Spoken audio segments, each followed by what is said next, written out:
Hello, welcome to our lecture on the human body and drugs, where we're going to talk about the biological side effects of drug consumption. First, let's discuss what the definition of a drug is. A drug is any substance that works upon biological systems by altering chemical processes. Any substance that alters a chemical process in a biological system. This is a very broad term, but is intentionally very broad because it is to include anything that can be potentially biologically effective. We are going to spend most of our lecture today talking about what determines if a drug should be illegal. In the United States, something is determined as the potential for being illegal if it has the potential for addiction and no recognized medical use. If there's potential for addiction, but there is recognized medical use, then it can be prescribed by a physician. And if there is no potential for addiction and medical use, it can be an over-the-counter drug. And if there's no addiction and no medical use, then it can just be a typical drug. Today, we'll talk specifically about illegal drugs and what they do to the human body. But first, let's start talking about legal drugs. We're going to begin with caffeine and then talk about alcohol, ending up with nicotine. And then we'll get into cannabis and progress to illegal drugs in the United States.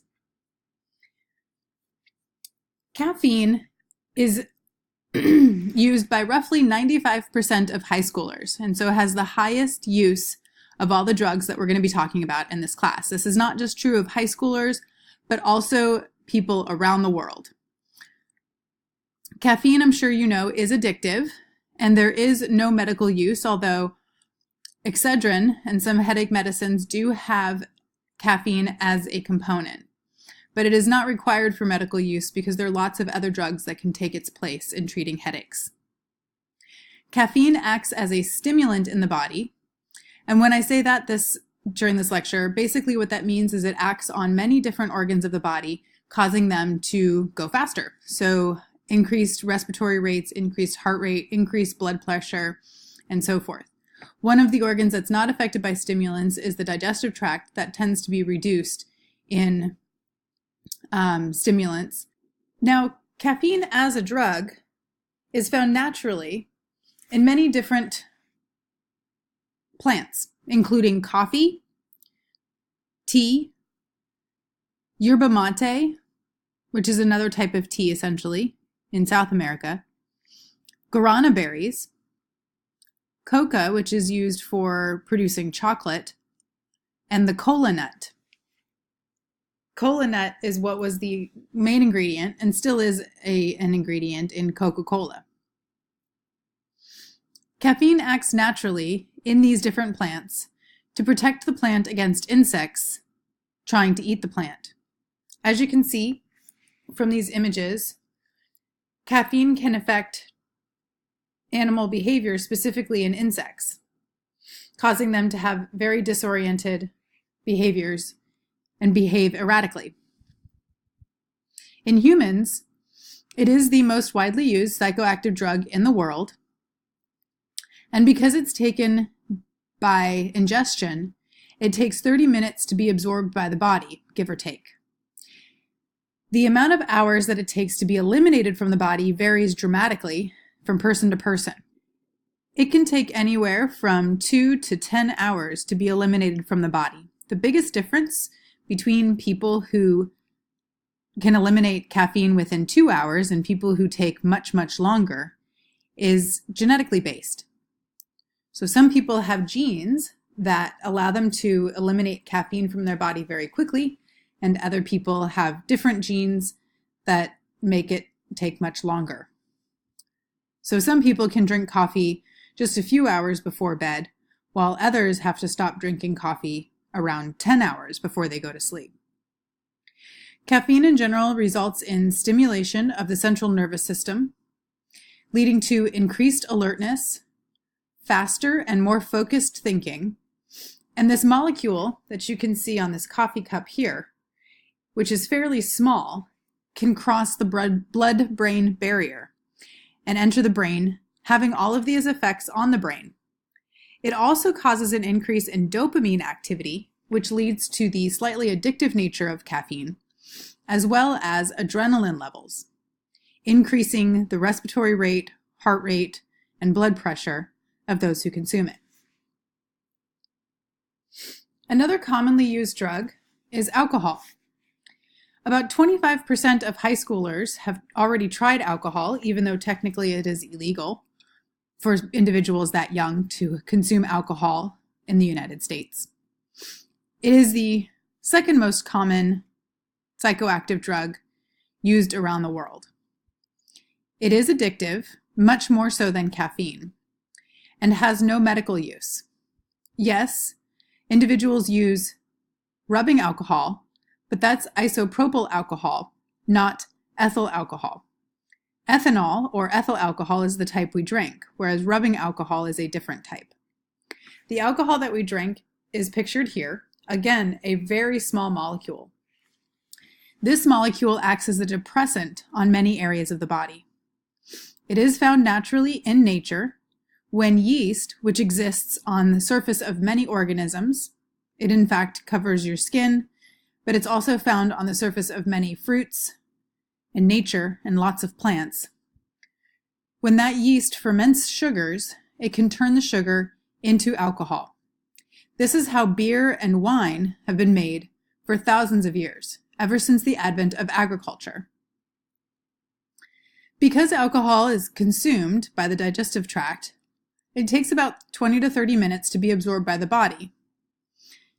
Most people can eliminate a small quantity of alcohol within about 2 hours.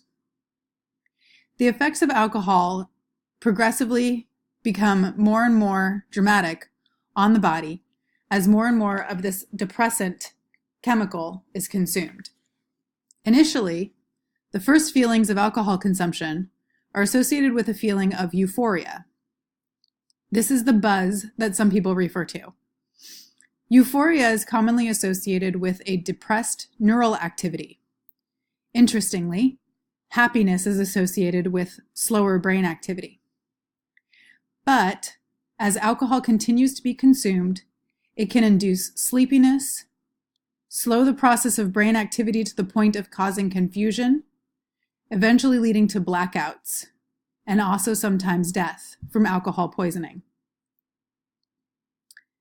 There are unknown causes for many of these biological effects. The reason why alcohol depresses brain activity and respiratory function is still not well understood. There are also long-term effects known for alcohol consumption.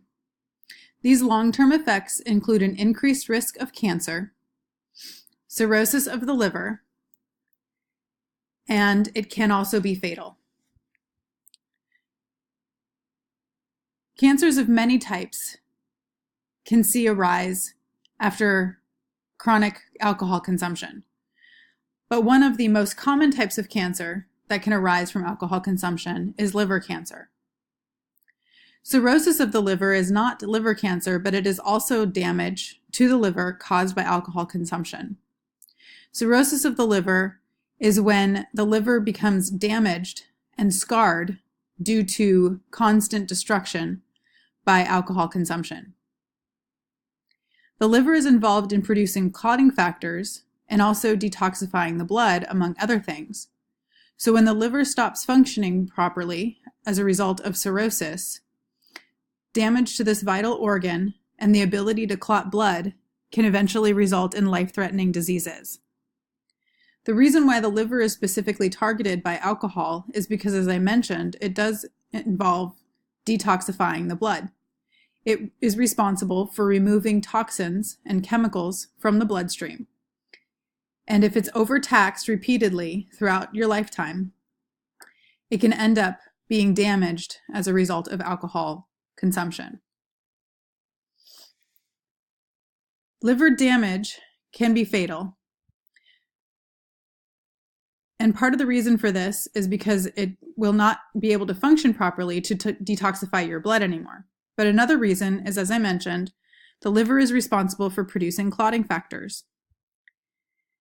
The famous author, Jack Kerouac, actually died from cirrhosis of the liver, resulting in an inability to produce clotting factors. He ended up getting a spontaneous hemorrhage in his stomach, and because he couldn't produce clotting factors to stop the bleeding, he started vomiting blood and eventually died. Amy Winehouse also died from alcohol poisoning. She was a famous singer, and the way that she ended up dying from alcohol poisoning was more immediate. It was too much alcohol consumed in a short period of time, not a result of chronic alcohol consumption like Jack Kerouac. There is, of course, also the known effect of alcohol on a fetus, forming what's known as fetal alcohol syndrome. Fetal alcohol syndrome is a result of consumption of too much alcohol over the course of a pregnancy.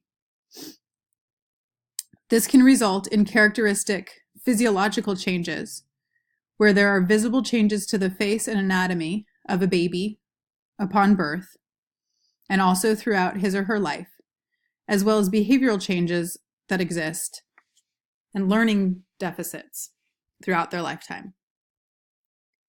Some individuals like to consume alcohol with caffeine, thinking that perhaps caffeine counters the effects of alcohol. In studies done on these combinatorial effects, it turns out that caffeine can counteract some of the effects of alcohol on what's referred to as dual task interference. Dual task interference is the process of trying to do two things at once. Now, while there is no such thing as multitasking, in that you cannot do two things at once, what you can do is switch from one task to another. Alcohol makes this switching from one task to another very difficult. However, caffeine allows for this task switching to be a little more effective. However, caffeine has no effects on the degree to which alcohol increases errors in dual task performance.